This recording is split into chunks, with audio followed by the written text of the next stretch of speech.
எங்கள் தோட்டத்திலேருந்து இளநீ கொண்டு வந்தாங்க. ஸோ இன்றைக்கி டிஃப்ரெண்ட்டாக இளநீர் பாயாசம் செய்யலான்னு சொல்லிட்டு எடுத்து வச்சுருக்கேன். வாங்க இளநீர் பாயாசம் எப்படி சிம்பிளாக ஈஸியாக பண்ணலான்னு பார்க்கலாம். இது ரொம்பவுமே ஈஸியாக பண்ணிடலாம் வீட்டிலேயே. ஹோட்டல்லாம் போய் கேட்டிங்கன்னா கொஞ்சம் விலை அதிகமாக தான் இருக்கும். நம்ம சிம்பிளாக வீட்டிலேயே செஞ்சு சாப்பிட்டோம் அப்படின்னா ரொம்ப டேஸ்ட்டாக இருக்கும். வாங்க எப்படி பண்ணலான்னு பார்க்கலாம். அதுக்கு வந்து ஃபஸ்ட்டு இந்த இளநீ நாளையுமே வெட்டி நல்லா தண்ணி எடுத்துக்கிறேன். இளநீ தண்ணி எவ்வளோ ஸ்வீட்டாக இருக்கோ அவ்வளோ அளவுக்கு வந்து பாயாசமே நல்லாயிருக்கும். ஸோ எல்லாம் எடுத்தாச்சு, தண்ணி எடுத்தாச்சு. இந்த பக்கம் அதுக்கு முன்னாடி தேங்காய் வந்து எடுத்து வச்சுக்கிறேன். தேங்காய் பால் ஊற்றும் போது நல்லா ரிச் டேஸ்ட்டாக இருக்கும். ஸோ அதுக்காக தேங்காய் வந்து ஒரு அரை மூடி தேங்காவை எடுத்து நல்லா அரைச்சி பால் எடுத்து இது வச்சுக்கலாம். ஃபஸ்ட்டு பால் சேர்க்கும்போது இன்னுமே திக்காக சூப்பர் டேஸ்ட்டாக இருக்கும். தேங்காய் அரைக்கிறதுக்குமே நான் வந்து இளநீ தண்ணி தான் சேர்த்துக்கிறேன். ஸோ அப்போ வந்து நல்ல ஒரு டேஸ்ட்டாக இருக்கும் அப்படிங்கிறதுக்காக. அப்புறம் வழுக்க பார்த்திங்கன்னா எனக்கு ரொம்ப கம்மியாக தான் கிடச்சிது. ஸோ இவ்வளோ தான் கிடச்சி. இதையுமே லைட்டாக இளநீர் ஊற்றி இதையுமே அரைச்சி தனியாக எடுத்து வச்சுக்கிறேன். இந்த பக்கம் பார்த்திங்க அப்படின்னா வந்து பால் வந்து நல்லா சுண்டை காய்ச்சி எடுத்துக்கலாம். சுண்டை காய்ச்சி எடுத்து அதில் நம்ம வந்து இளநீர் பாயாசத்தில் கலந்துக்க போகிறோம். ஸோ அடி பிடிக்கிற மாதிரி இருக்கும்போதெல்லாம் கிண்டி விட்டுக்கலாம்.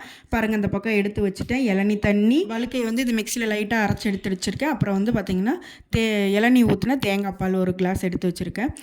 எல்லாமே ரெடியாக இருக்குது. இப்போ பால் வந்து நல்லா கொதிச்சிருச்சு. இப்போ இதில் தேவையான அளவு ஜீனி போட்டு நல்லா கிண்டி விட்டுக்கிறேன். சுண்டை காய்ச்சினதுக்கப்புறம் கடைசியாக கொஞ்சமாக மில்க் மெய்டு சேர்த்தோம்னா ரொம்ப டேஸ்ட்டாக இருக்கும். மில்க் மெய்டு இருந்தால் சேர்த்துக்கலாம், இல்லைன்னா ஸ்கிப் பண்ணிக்கலாம்.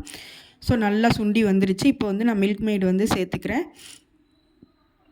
மில்க் மெய்டு வந்து 2 ஸ்பூன் சேர்த்துக்கோங்க. அப்போ நல்லா டேஸ்ட் இருக்கும்.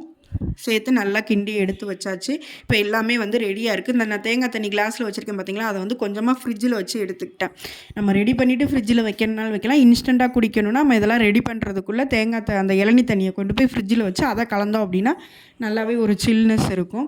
ஸோ இப்போ எல்லாத்தையுமே மிக்ஸ் பண்ணிக்கிறேன். இளநீ தண்ணி, தேங்காய் பால், அதுக்கப்புறம் அந்த இது அரைச்சி வச்சோம் இல்லையா, வழுக்கை, எல்லாத்தையுமே வச்சுக்கிறோம். இதில் வந்து வழுக்கை உங்ககிட்ட நிறையா இருந்ததுன்னா அதை பீஸாக குட்டி பீஸாக கட் பண்ணி இதில் சேர்த்தோம் அப்படின்னா இன்னுமே டேஸ்ட் சூப்பராக இருக்கும்.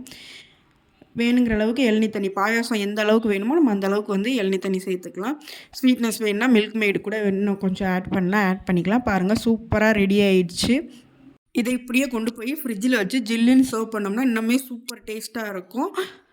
நல்ல ஒரு ஜில்லுன்னு குடிக்கும்போது நல்ல ஒரு டேஸ்ட்டாக இருக்கும். அந்த இளநீ வழுக்க இருந்ததுன்னா அதையுமே கட் பண்ணி அங்கங்கே சேர்க்கும்போது அது கடித்து சாப்பிடும்போது நல்ல ஒரு டேஸ்ட்டாக இருக்கும். இப்போ அதை வந்து நம்ம கிளாஸில் ஊற்றி சர்வ் பண்ணிடலாம். இதுக்கு மேலே நம்ம டெக்கரேஷனுக்கு வேணால் வந்து கொஞ்சமாக முந்திரி, பாதாம், நட்ஸ் எல்லாம் வந்து கொஞ்சம் சின்னதாக துருவி நம்ம அதில் வந்து சேர்த்தோம் அப்படின்னா இன்னுமே டேஸ்ட் சூப்பராக இருக்கும். குடிக்கிறதுக்கு அப்படியே ஹோட்டலில் தர்ற மாதிரியே இருக்கும். நான் கொஞ்சமாக தேங்காயுமே சேர்த்துக்கிறேன். சூப்பராக இருந்தது டேஸ்ட்டு. கண்டிப்பாக ட்ரை பண்ணி பாருங்கள். தேங்க்யூ.